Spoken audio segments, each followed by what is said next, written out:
飛行機の翼を破壊しました。プリミティアプレイ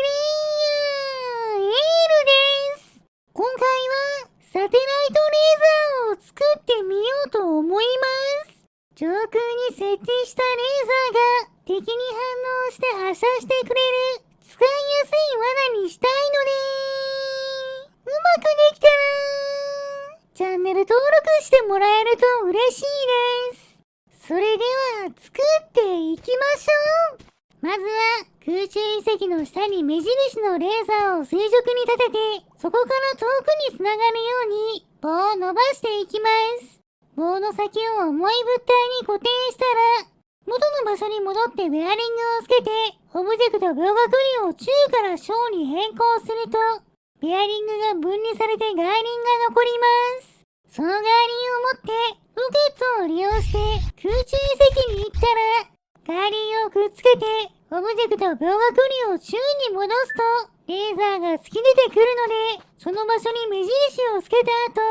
後、オブジェクト秒覚離を小にして近くに外輪を貼り付けましょう。ここに大きい方のレーザーをくっつけて、敵に反応して自動的にレーザーを発射できる仕組みを作ります。太陽電池をつけて細いレーザーが出るようにしたら、中心に電気が流れると電気を通さなくなる反転タイプのトランジスタと、そこにつながった5つのコンデンサー、その上に4本のバッテリーをつけます。この状態だと勝手に発射されるので、トランジスタには太陽電池の電気を送ってレーザーの発射を止めています。ここで一旦地上に降りて敵に反応する仕組みを作りましょう。こんな感じで細いレーザーの軌道を銀の板で曲げて、その先を日よけで囲んで下向きに配置した太陽電池に誘導することで、細いレーザーによって太陽電池が発電、上のトランジスタに電気を伝えられるようにしました。ここでもう一度空中遺跡に戻って、トランジスタに電気を流していた太陽電池を取った後、細いレーザーをつなぐと、コンデンサの電気が流れることで、レーザーが強化されて、太陽電池が壊れました。でも、レーザーが出たままになってます。下に降りて確認してみると、レーザーの太さの変化によって反射する角度が変わり、通電を止めるトランジスタに電気が流れなくなっていました。レーザーの威力で仕組みが壊れることもあったので、こうならないようにもう少し工夫しましょう。今度はレーザーが太くなると丈夫な銀に当たって耐えて、細くなれば正しい方向に反射するようにしました。この状態で試してみると、おっと、なぜかレーザーが点滅してしまっています。しかもその途中で太陽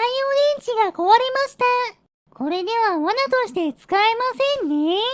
さらに改良しましょう。今度は攻撃用のレーザーだけでなく、仕組みを作動させるための小さなレーザーを追加して、罠の発動と攻撃を役割分担できるようにしました。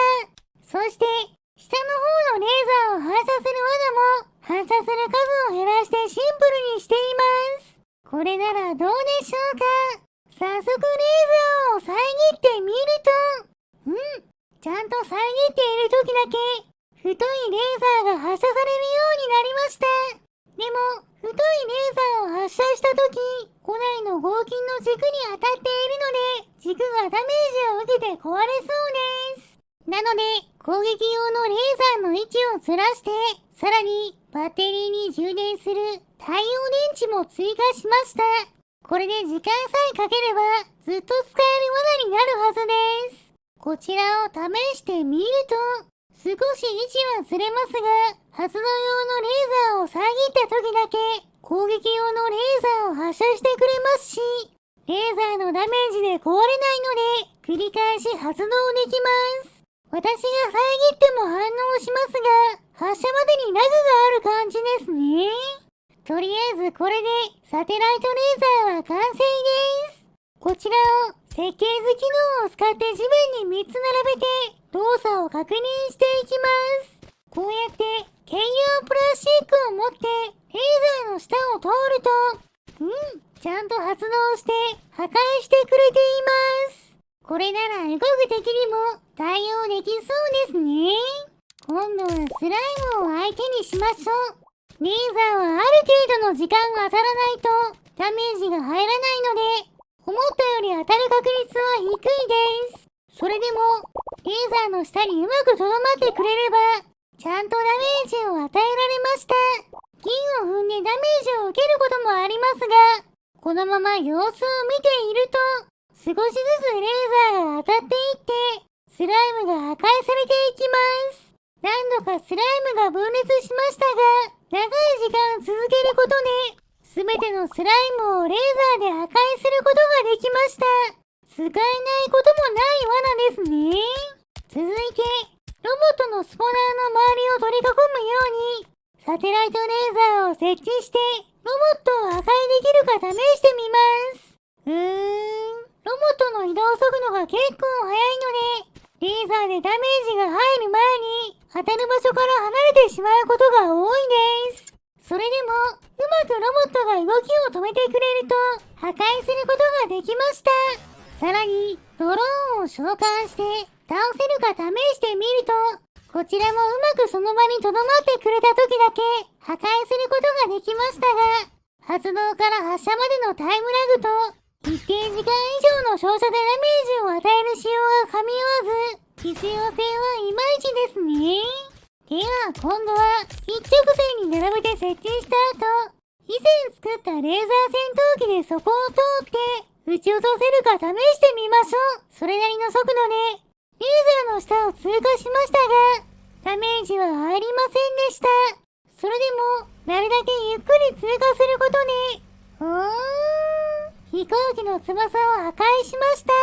高速で動くものには効果はなさそうですが、細い飛行物体が相手であれば有効な罠みたいです。それでも見た目は結構派手ですし、飛行機の通った場所を表す目印としてはなかなか優秀かもしれません。こうやって縦に通るとレーザーが追いかけて撃っているみたいで結構かっこいいです。飛行機の方もレーザーを撃って速度を遅くすることでダメージを受ける確率を上げることもできました。ちなみに私の視点だとこんな感じです。レーザーがかすったくらいだとノーダメージですが、なるだけ継続で飛んでゆっくりレーザーを受けることで翼にダメージを受けてその衝撃で私が放り出されます。ちなみにこうやって地面にある部品を物体削除機能で消していくことで太いレーザーを出し続けることもできます。これはこれでなかなか迫力がありますね。それでは最後はこうやって地面にたくさん設置したらこちらの巨大スライムを解放して斧にはめて倒してみましょう。レーザーはノーダメージですが部品として使っている銀の刃でダメージを与えられるのでなんとかなりそうです。そのまましばらく巨大スライムとダンスを踊っていると、やったー !7272 ダメージ巨大スライムを倒しました。銀の部品を踏んでいい感じにダメージが入ったみたいです。それではこの勝利を祝してスライムを燃やしてしまいましょう。燃えるものを集めてきて火をつけます。いい感じに燃えていますね。よし、スライムも美味しそうに焼けたので食べてしまいましょう。もちろん今回頑張ってくれたサテライトレーザーさんにもお裾分けしてあげます。はい、どうぞ。今回の動画はここまでです。面白かったと思ったらチャンネル登録、高評価をしていただけると嬉しいです。リクエストなどコメントもお待ちしていますね。それでは皆さん、まー